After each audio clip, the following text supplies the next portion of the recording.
Une poupée, quelques Playmobil, tout est fait pour que l'enfant se sente le mieux possible. L'unité accueille les jeunes victimes de violences. Il y a quelques années, elles étaient entendues dans un bureau de commissariat ou de gendarmerie et devaient raconter ce qu'elles avaient subi, parfois à plusieurs reprises. Depuis la loi de 1998, les enfants sont entendus une seule fois et enregistrés.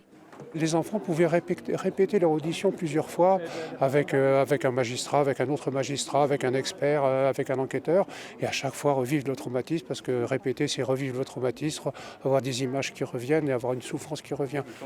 L'unité de Saint-Malo a ouvert en 2007.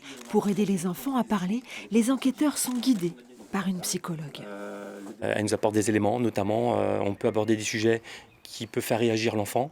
Nous, on ne le voit pas forcément parce qu'on est concentré sur nos questions. Et elle nous précise effectivement, voilà, à tel endroit, l'enfant a réagi différemment, revient sur ces propos-là.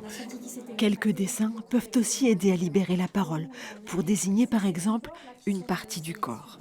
Parfois, ils ne peuvent pas prononcer parce qu'ils sont très pudiques ou voilà, ça leur rappelle aussi ce qui s'est passé. Et des fois, ils touchent à peine, vous voyez, ils touchent à peine le dessin, mais au moins on a compris.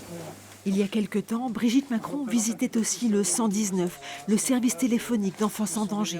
Elle sait combien la parole des victimes est importante. Quand l'enfant appelle le 119, au départ, il appelle pour quelque chose qui ne semble pas important. Et au bout de 5 minutes, 10 minutes, 15 minutes, la personne qui le fait parler, c'est comme un accouchement.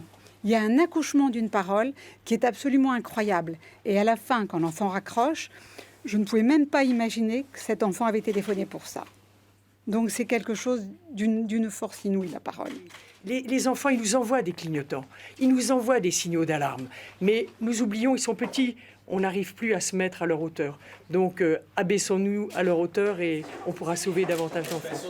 En 12 ans, l'unité de Saint-Malo a entendu plus de 1300 petites victimes.